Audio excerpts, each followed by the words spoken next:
Bonjour à tous, c'est Roro Lapin 76 et aujourd'hui je vais essayer de vous présenter la réplique Airsoft d'une SIG 552-1 Commando repackée par Cybergun. Cette réplique est full metal et blowback mécanique, avec un blowback mécanique. Voilà, donc là dans la version que vous voyez aujourd'hui, je l'ai un petit peu équipée.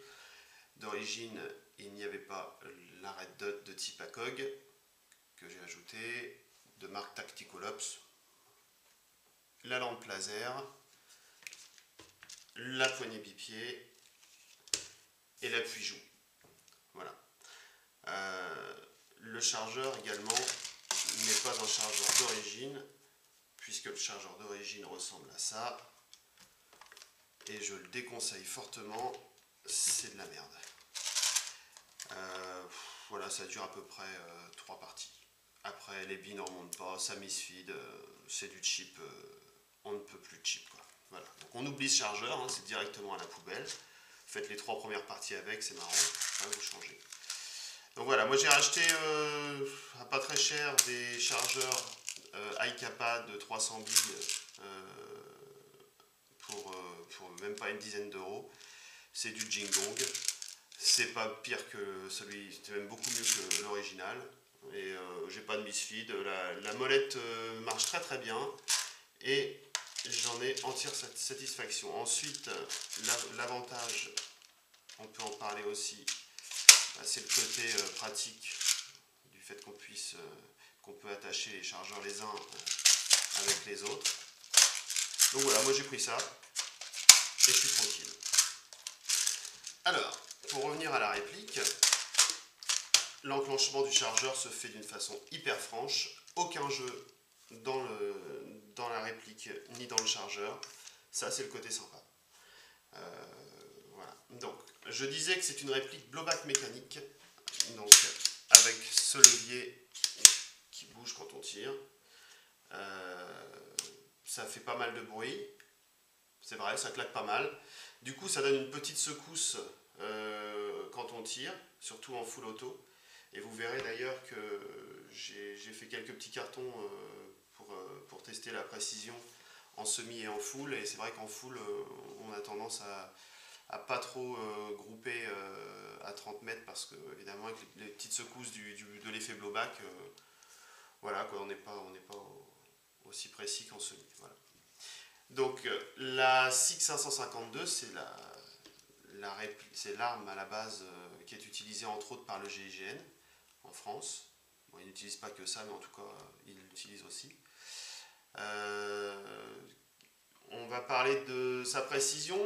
Je vais vous montrer donc les cartons faits ce matin. Donc d'abord, carton fait à 30 mètres à la 0,25 en semi. J'ai tiré 5 billes. Autant vous dire que 30 mètres, on voit pas grand chose. Hein. La cible est vraiment petite. Donc 4 billes sur 5 dans le carton. Je suis un peu sévère quand même parce que là, la cible doit faire à peu près 10 cm de large, de diamètre. Voilà quoi, on va dire que c'est déjà pas mal d'en avoir mis 2, presque 3 sur 5. Hein. À 30 mètres, je vous disais, on voit pas grand chose. La même chose, mais en full auto, comme je vous ai dit tout à l'heure. Donc, on est à 3 rafales de 5 billes, ce qui fait 15 billes. Bah, écoutez, j'en ai mis 11 dans le carton, à 30 mètres. Donc, il y en a 4 qui se sont perdus pas très loin. Voilà, c'est pour vous montrer un petit peu le genre de précision de la réplique. Alors, pas d'origine parce que, comme sur toutes mes répliques, je change le canon pour un canon dit de précision 603.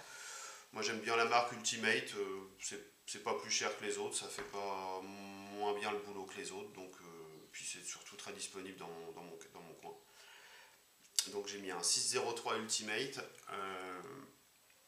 J'ai changé le cache-flamme également parce que celui d'origine était plus court et j'en avais un qui traînait, donc j'ai dit je vais mettre ça, même si ça dénature un peu, je m'en fiche, c'est mon plaisir personnel. Donc la lampe laser, bah voilà, hein, standard, hein, mais pratique. Voilà.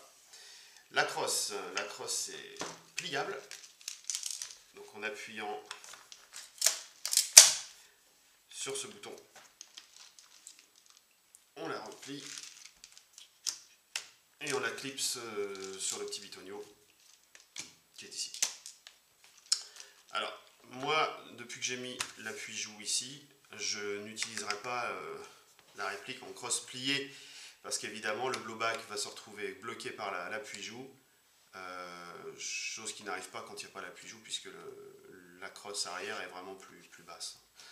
Là du coup je vais péter le blowback et c'est pas la peine. Donc en même temps une réplique aussi lourde que ça en crosse repliée, il faut avoir des bras comme des cuisses.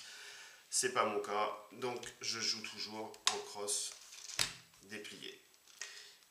Alors parlons-en de son poids, je l'ai pesé tout à l'heure avec un chargeur de 300 billes plein, de billes 0,25, avec une lampe tactique laser comme ça, avec la red dot de type ACOG comme celle-ci, l'appui-joue et la poignée, donc voilà, hein, et la batterie bien sûr qui se loge ici dans le garde-main. On arrive à 4,2 kg. Voilà, donc 4,2 kg. Si on met 2 chargeurs supplémentaires, on va passer à pas loin de 4,4 kg. Bref, c'est pas une réplique avec laquelle on cavale en forêt facilement. Hein. J'ai essayé, j'aime autant vous dire que ça m'a un peu calmé. Hein. Au bout de 2 parties, bah, tout d'un coup on se met soit à changer de réplique, soit à camper un peu plus. Quoi. Donc non, c'est une réplique de type plutôt CQB.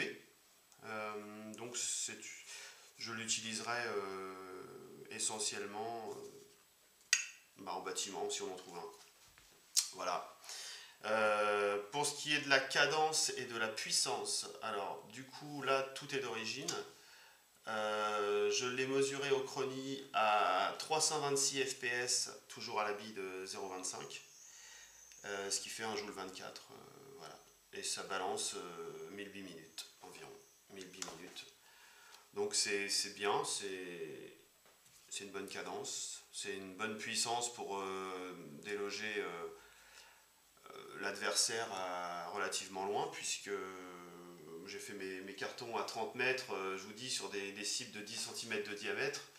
Imaginez le corps d'un adversaire qui est beaucoup plus gros que 10 cm de largeur. Moi je pense qu'à 45 mètres, 50 mètres, en tout cas c'est pas que je pense, c'est que j'en suis sûr puisque je l'ai déjà fait, on sort le gars qu'on a dans la lunette. En tout cas, si on bouge pas trop.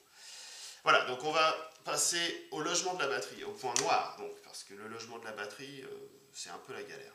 D'origine, c'est donné avec une batterie NIMH de 8 volts 4. C'est pareil, ça se termine toujours à la poubelle, hein, c'est de la batterie très très bas de gamme. Donc moi, du coup, je suis passé à la LiPo. Hein, toutes les performances que je vous dis depuis tout à l'heure, c'est des performances à la LiPo 11.1. Voilà. La goupille, donc, que vous m'avez vu enlever ici, on va peut-être se débarrasser de ça parce que ça gêne un petit peu.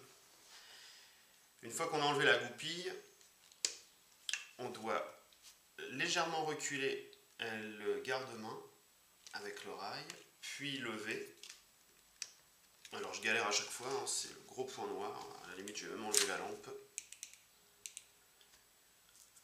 Voilà, on va essayer de faire ça proprement.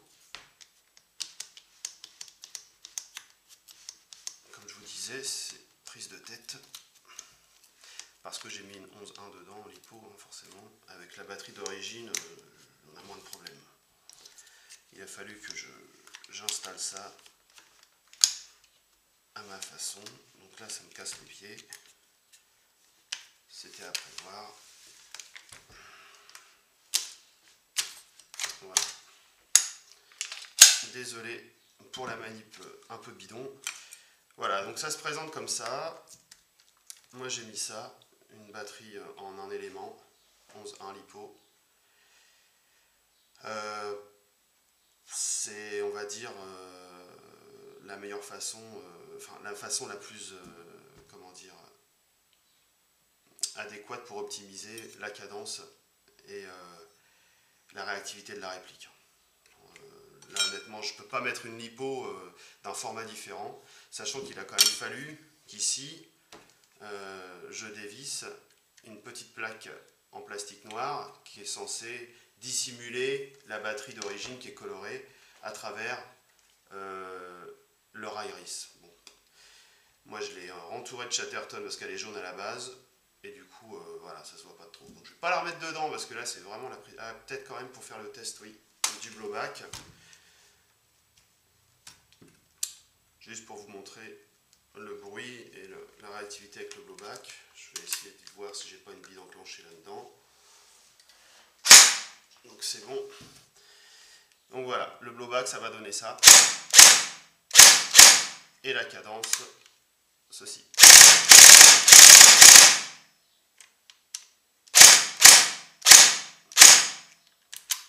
Voilà, comme ça on est tranquille. On va se débarrasser de cette galère de batterie et tout refermer. Alors pour refermer, c'est comme ça.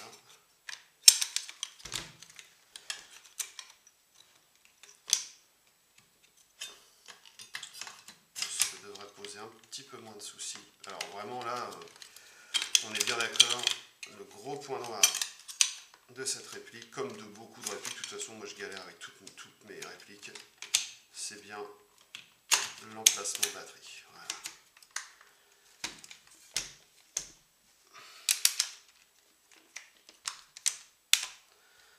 Voilà, nous voilà avec notre réplique libérée de sa galère.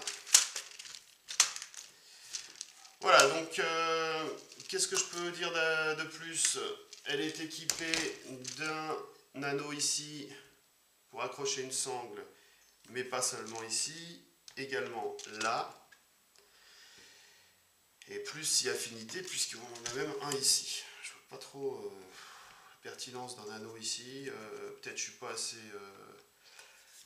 calé sur le sujet de la SIG. Bref, moi je ne mets pas de sangle parce que ça me gêne. Moi je cours avec la réplique à la main. Voilà, voilà. Bon, bah écoutez, qu'est-ce qu'on peut dire d'autre? Je vais vous montrer le carton, emballage. Si vous voulez la trouver sur le net, et bah écoutez, ou dans un magasin pas de chez vous, ça ressemble à ça. Donc évidemment la puissance annoncée c'est à la 0,12, donc qui n'a aucune pertinence, qui veut rien dire puisque personne joue à la 0,12. Et donc c'est fourni avec, comme je vous disais,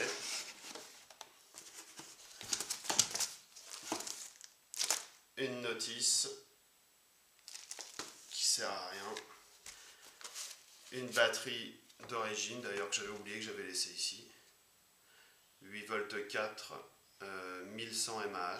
Non, elle fonctionne, elle est neuve, hein, mais bon, c'est pas terrible. Ça, c'est ce que j'ai retiré pour pouvoir loger la lipo. Voilà, deux petites vis ici, clac. On peut leur mettre si on veut utiliser la batterie d'origine. Ou si on trouve des batteries super micro, voilà. Un paquet de billes à la 0, je sais pas quoi, je veux même pas le savoir, sûrement à la 0,12. Ça reste dans le carton.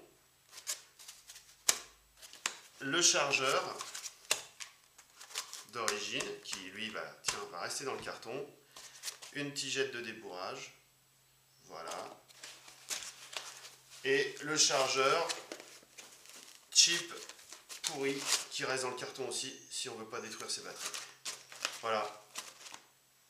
C'est à peu près tout. Je referme. Alors, si vous avez vu ma tête avec ma lampe, vous ne moquez pas de moi, c'est pour y voir plus clair sur la table. Je sais, c'est pas élégant, mais on s'en fout, on n'est pas là pour faire un défilé de mode, on est là pour présenter une réplique. Voilà. Donc c'était la SIG 552 Full Metal Blowback repaqué par Cybergun. Je sais toujours pas qui fabrique ça. En tout cas, j'ai quand même joué quelques parties avec. Elle est vraiment agréable à manipuler parce que elle est précise d'une part. Elle est lourde, alors ça présente des avantages. Enfin, un avantage parce qu'on a l'impression d'avoir vraiment l'original dans la main, mais ça présente aussi un grave inconvénient, c'est la maniabilité, et surtout pour courir, quoi, parce que se déplacer en forêt avec ça, en courant, comme je vous disais, faut avoir une bonne condition quand même, hein, si on veut faire plus de 2 manches. Les points forts, donc on a dit le côté hyper réaliste quand même de la réplique. Il faut reconnaître que là, au niveau des matériaux, c'est costaud, les couleurs sont assez sympas. Les nuances entre le gris et le noir, moi j'aime bien. La maniabilité, oui quand même, parce que c'est quelque chose de compact. Donc quand on épaule, on est vraiment... la red dot tombe vraiment bien sous l'œil. Bon, moi j'ai opté pour une ACOG avec un montage dit haut parce que j'ai ajouté un appui-joue. Donc du coup si j'avais mis une red dot ordinaire ou plus basse, mon appui-joue m'aurait gêné. Ça aurait rendu l'épaulement beaucoup plus délicat. Voilà. Donc assez confortable malgré le poids. La qualité des matériaux, c'est pas mal, c'est vraiment pas mal fini. La précision, alors la précision, moi j'en parle parce que j'ai mis un canon 603, parce que sinon d'origine ça vaut pas mieux que du cheap standard, on va dire, hein. Les répliques habituelles tirent à peu près de la même façon. Et puis le point le plus négatif, c'est le logement de la batterie. Il faut prendre son temps avant de partir. On est bien 3 minutes enquiquiné avec ce rail là qui est pas tellement ergonomique, qui est pas tellement bien foutu. Mais bon, là c'est parce que je filmais, donc j'avais un petit peu le stress. Mais sinon, quand je prends mon temps et que je m'applique, j'en ai pour quelques secondes à changer la batterie quand même. Voilà, pas non plus exagérer. Aucun jeu dans le chargeur pour reprendre des points positifs. Le chargeur s'enclenche vraiment franchement. Il y a même vraiment limite il faut forcer un peu. C'est franc, ça bouge pas. Et voilà. La gearbox, j'ai pas encore eu l'occasion de la démonter, je sais pas comment elle est faite. C'est une gearbox V2 vraisemblablement, mais je ne sais pas si elle est renforcée, si les pignons, le piston, les engrenages, je ne sais pas si c'est renforcé. Donc voilà, on verra bien quand elle me fera des misères, je la démonterai pour l'entretenir et puis ce sera la surprise. Voilà, donc je vous laisse voilà, une dernière fois regarder, faire un tour de la réplique. SIG 552 Commando en métal avec un blowback mécanique. Équipé donc d'un appui-joue en option, d'une ACOG toujours en option, d'un chargeur iCapa et d'une poignée bipied. Moi j'aime bien, il y en a qui n'aiment pas. Moi ça m'évite de la laisser traîner par terre quand je la pose entre 2 parties. Voilà. Alors bonne journée à vous et à une prochaine review. Allez, au revoir.